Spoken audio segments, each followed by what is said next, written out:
Quantos pontos? Vocês lembram que estava escrito na moto? 20 pontos, 25 carreiras em 10 centímetros. Porque eu vou saber o tamanho que o meu chale vai ter.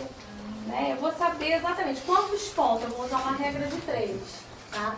Então vamos dizer, né, que eu estou tecendo meu chale e eu quero marcar aí 40 centímetros. Então eu vou imaginar que eu quero que a renda entre a 40 centímetros. Mas aí eu tenho que ver se aos 40 centímetros o meu desenho vai ter múltiplos suficientes para entrar o motivo. Como é que eu vou saber isso? Regra de 3.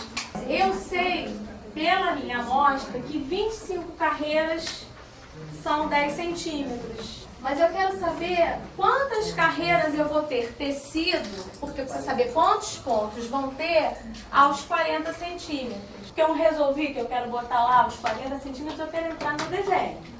Então eu vou fazer uma regra de 3 aqui. A minha amostra está me dizendo que 25 carreiras eu tenho 10 centímetros. Eu quero entrar com o meu desenho em 40. Então eu tenho que saber. O resultado vão ser 100 carreiras. Então, o que ele está querendo me dizer? Mais ou menos na 100ª carreira é onde você vai encaixar o seu desenho. Aí pega lá a tabela. Olha lá, carreira 100. Quantos pontos tem na carreira? 100. 100 pontos. O meu ponto é múltiplo de 14. Vai dar? Não vai dar. Aí o que acontece, gente? É blusa? É modelagem? Que tem? Não é, né? É chale. Então eu vou olhar na minha tabela para cima e para baixo, onde eu vou encontrar um número múltiplo de 14. Aí eu olhei lá na minha carreira, o que eu percebi? Né? 100 não é divisível por 14, mas no entanto, na carreira 97, você vai olhar lá, eu tenho 98 pontos em cada seção, tá? Que é múltiplo de 14. E na carreira 111, eu tenho 112 pontos. Quer dizer, as duas são múltiplos de 14 e as duas estão próximas da 100ª carreira. Aí a escolha, né, do designer, entendeu? Para cima ou para baixo, isso não faz a menor diferença. É o designer que vai escolher. Ah, eu quero que seja na 98ª, ou não, eu quero que seja. Então aqui a gente vai ter que tomar uma decisão. Foi o que eu escrevi. Cabe então ao designer decidir onde é que ele vai introduzir o desenho.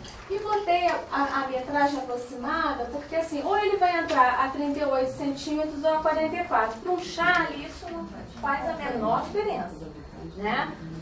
A menos que para o designer seja fundamental, como eu falei, tudo pode, então. Mas é uma escolha, tá? Por isso que eu acho que essa tabela é tudo de bom. E o que aconteceu no caso do Dalila, que era um chalão, e aí me pediram para fazer um chale menor?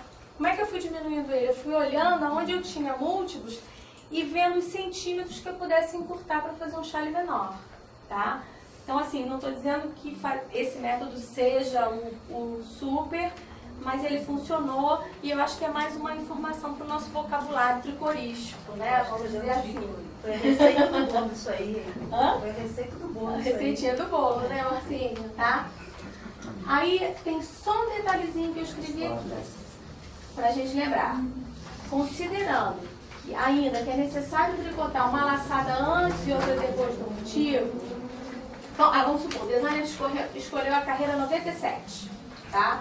E tem lá os 112 pontos. Só que o que acontece? Naquela carreira, os números de pontos eles estão contando com laçada. O ponto não está pronto.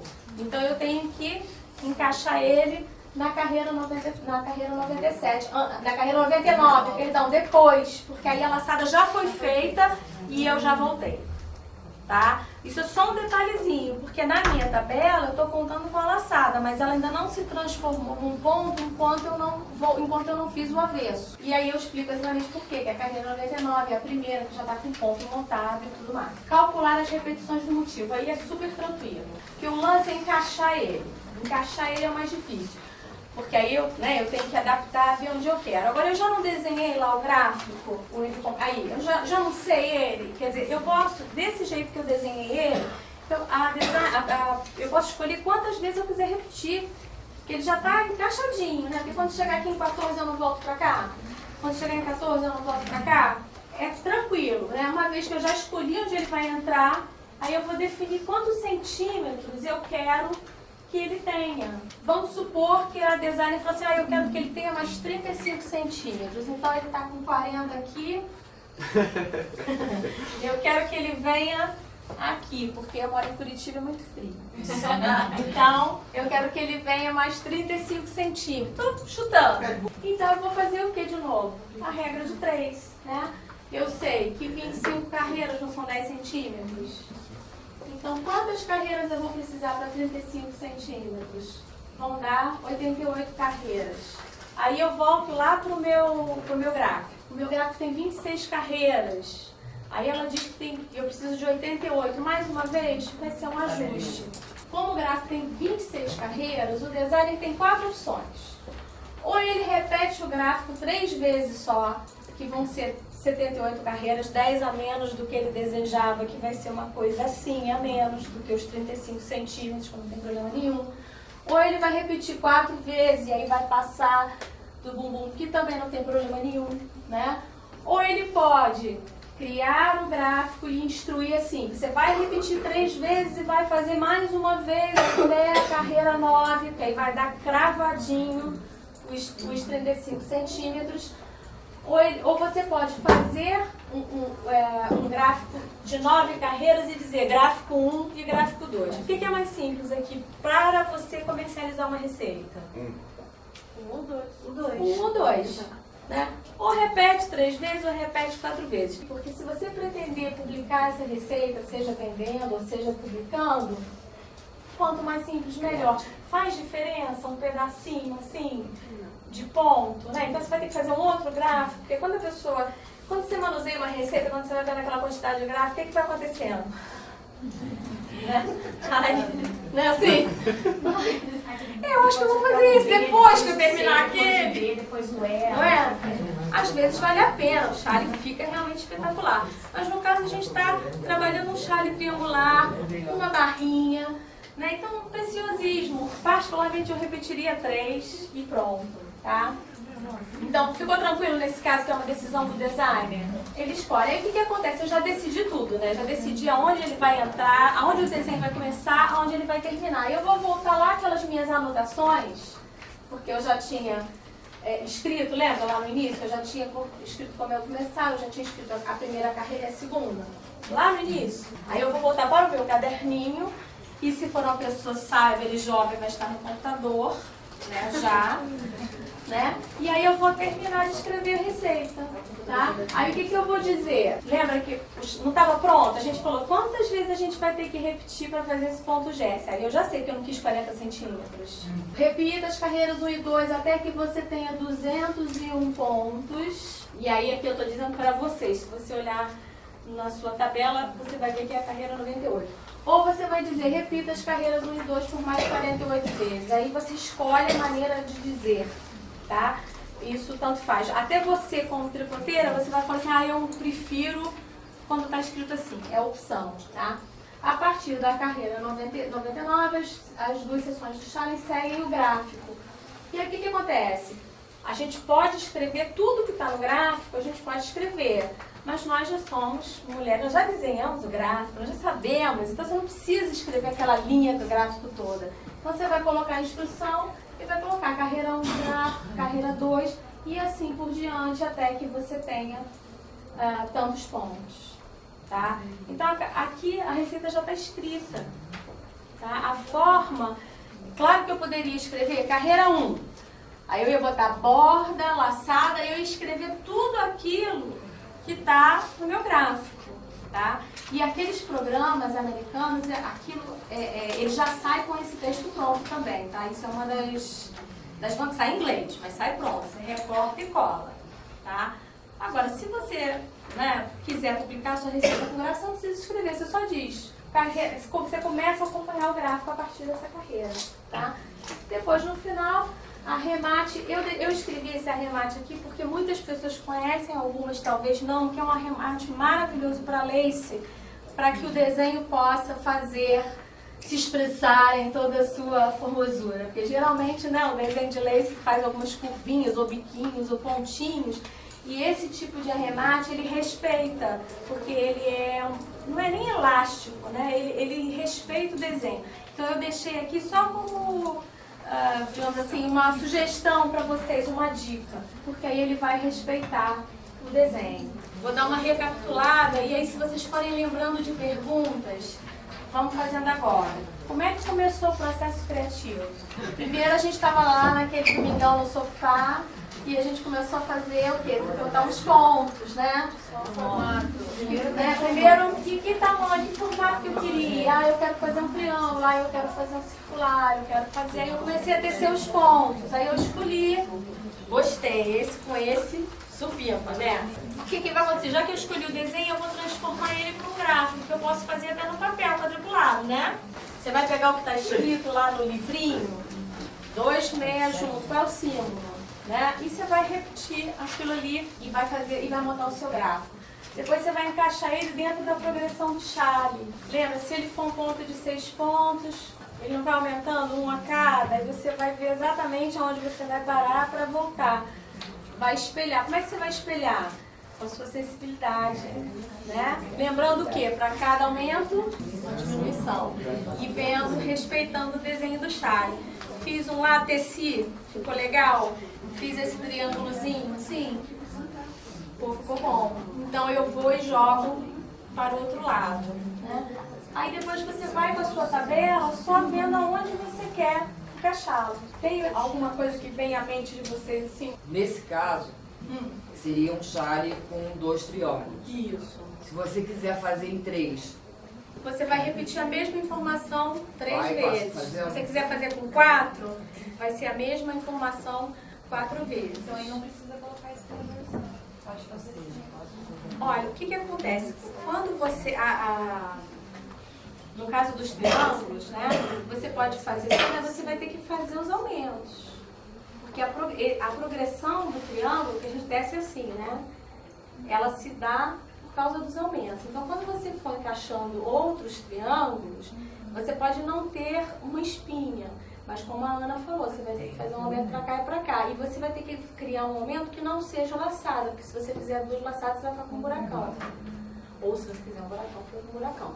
Mas para Charlie, o que vai acontecer quando ele chegar no ombro? Vai abrir. Né? Vai abrir. Então a gente está na sua casa. Isso, que eu adoro, que é fazer um ponto, um aumento para a direita e um aumento para a esquerda. Eu particularmente acho lindo. Que a gente pode fazer aquele tricotar o mesmo ponto pela frente e por trás, que é o que está nas amostrinhas, né? E tem aumento para a direita e para a esquerda. Eu acho muito bonito esse tipo de aumento de raglan. Agora isso é pesquisa, é vocabulário, a gente vai olhar. A gente tinha que ter um ponto de partida. Hoje a gente tinha que partir de alguma coisa. Então vamos partir do que a gente mais conhece, que é a laçada, a espinha e o Charlie triangular, para que a gente possa entender essa dinâmica. Porque a partir daí, como você perguntou, posso botar 3 triângulos? Claro, eu já sei fazer um. Lembrar o pessoal da maneira certa de fazer a laçada para formar o buraquinho. E isso que a Alina colocou é um dos maiores fontes de erro que a gente tem no lace, que é a hora da laçada. Porque depende da maneira como a pessoa tricota, né? Se ela segura o fio na mão direita, na mão esquerda. Então, assim, sugestão, né? Antes de você tecer um Charlie, se você nunca teceu, na hora que vem a instrução da laçada, faz o que você acha que é uma laçada e olha. Porque o que acontece, né? Quem segura o fio com a mão direita, a laçada, se você está vindo todo em meia, basta você jogar o fio para frente e continuar. Tá, acompanha? Aí o que a pessoa acha? Que ela tem que enrolar em volta da agulha. No que ela enrolou, ela fez um buracão. Que algumas receitas fazem isso para que você tenha 2 aumentos, tá? Tem receita que aí depois você trabalha um na volta, solta o outro, esse tipo de coisa. Mas a gente está falando aqui só do erro, né? Se você está vindo todo em tricô e vai continuar em tricô, o seu fio está na frente. Então você vai jogar ele para trás e vai continuar tricotando. Você já fez a laçada. Tá? Porque a gente tem essa coisa de enrolar. Quando é que você vai precisar dar uma certa enrolada? Quando você vem tecendo ele em meia tá? Laçada e vai fazer um tricô. Aí sim você vai ter que dar uma voltinha, que é pra você passar o fio pra frente. Fez sentido? Tá?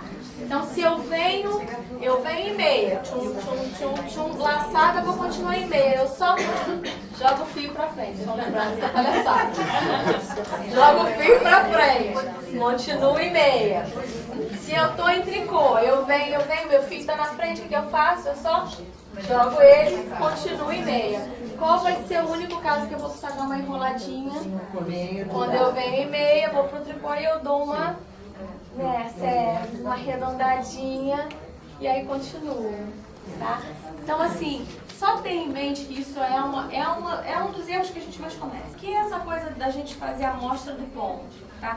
Primeiro, assim, eu não sei se vocês acham isso interessante, particularmente, eu gosto muito de testar, eu fico com esse monte de treco em casa, com essas etiquetas do livro que eu tirei da página e o número da agulha que eu usei, tá? Isso é como se fosse a minha enciclopédia, tá? O que acontece? Se eu me lembro de um ponto, entendeu? Eu vou lá e vou olhar. Aí eu vou olhar assim, mas isso aqui, se eu trocar a agulha, será que ele vai ficar melhor? Eu tenho essa informação aqui, tá? É como se a gente fosse criando a nossa própria livraria, como seria coleção, né, de pontos, tá? A sua tricoteca, mãe! A sua tricoteca, né? Por exemplo, às vezes você não precisa arrematar. Por exemplo, aqui foi uma golinha que eu fiz, aquela gola tique, lembra? Eu não ia arrematar, eu fui, por exemplo, tinha ponto que tinha motivo que precisava de menos ponto, eu comi e fiz, tinha aquela preguiça. Aí eu fazer um monte de quadradinho, eu fiz uma tripa só para eu ver o que eu achava interessante. Agora o mais importante é a informação, porque gente, a gente vai lembrar depois. Mas de que livro era mesmo, hein? Então, assim, isso é uma sugestão que eu dou, que você vai experimentando, seja o fio que for, que você tenha e que você ache interessante, tá? Então, aí depois que eu escrevi a receita, né, porque eu já escrevi ela inteira, eu tô com a minha receita prontinha, seja no computador ou no meu caderno, eu vou tecer o que eu escrevi. E aí é que eu acho que esse método é supimpa, porque eu vou tecendo e às vezes vocês vão perceber que é muito pouco ajuste que precisa ser feito, sabe? Às vezes é uma vírgula, uma coisa, porque você já pensou o seu chale inteiro. Então quando você terminou a receita, terminou o chale, isso é uma das formas de fazer. Tem milhões, tem pessoas que preferem tecer tudo e depois escrever. Eu particularmente esqueço, eu não vou lembrar, entendeu? E quando a gente põe uma receita, põe ela no nosso blog, no nosso site, alguma coisa, a gente tem que entender que a gente está comunicando, a gente estava falando disso ontem, né? Com o mundo inteiro, né? Então, é legal a gente fazer uma coisa que esteja, digamos assim, que tenha uma coerência, né? Que a pessoa olhe aquilo e ela consiga tecer, né? Que esteja tendo uma linguagem. Por que isso? Primeiramente, eu acho satisfação nossa, né? Porque fala sério, depois você terminar um chale que você criou, você olha e fala, eu sou danadinha. Porque é legal, né? É muito legal. E eu acho uma coisa incrível, nós falamos disso ontem, né? De repente você vê uma pessoa lá na Rússia fazendo a boina da Bia, né? A menina lá não sei aonde que escreve para falar do estudar linda, enfim. Não, ou você escreve aquela receita linda para ter no seu caderno para você, seja lá o que for, tá? Então você escreveu ela toda e aí você vai tecer. Como eu falei, você vai trabalhando, você vai corrigindo, né, eventuais falhas e no final você vai ter menos chances de desfazer. Eu particularmente detesto desfazer trabalho, porque eu não desfaço assim, eu desfaço ponto por ponto, porque eu quero saber onde eu errei. Olha que mal, só mal. Mas eu aprendi desse jeito. Não é? Então, mas eu gosto de saber aquela coisa assim, eu quero saber onde eu errei. Eu aprendi, aliás, eu vou fazer um outro jabá aqui para vocês também. Porque porque eu tenho muito agradecimento à pessoa que me ensinou lace, né? Como eu falei para vocês que eu aprendi numa lojinha perto de onde eu morava, em Vancouver, no Canadá. É uma designer chamada Sylvia, não é Silvia não, é Sylvia Hart. Eu tô fazendo esse jabazinho aqui, assim, porque essa mulher, primeiro que tudo dela eu acho lindo, divino, maravilhoso. Ela foi uma das primeiras designers a colocar miçanga nas peças. Então, se vocês quiserem ver, eu acho tudo dela lindo. E ela foi de uma paciência comigo assim monstruosa, porque imagina, né? Inglês era outra língua, né? Eu estava morando em outro lugar, eu não estava assim. Então a paciência que ela tinha comigo era incrível. E foi ela que me ensinou a desfazer um por um para eu ver exatamente aonde eu tinha errado, né? Foi ela que me deu essas dicas de colorir o gráfico, coisas que a gente vai falar na aula amanhã e que está disponível também no blog, no Christmas Blog, enfim. Eu faço questão de fazer um jabazão dela, porque ela foi uma pessoa assim que me apresentou para o lace com uma paciência e com um carinho tão grande que o primeiro projeto que eu fiz foi um chá desse tamanhão, entendeu? Um montão de erro, mas assim, sugiro a vocês de coração que olhem o trabalho dela com muito carinho, acho que vocês vão gostar. E realmente, a gente gostaria muito que vocês tentassem fazer um chale e que tivesse essa satisfação de realmente experimentar. Tudo bem?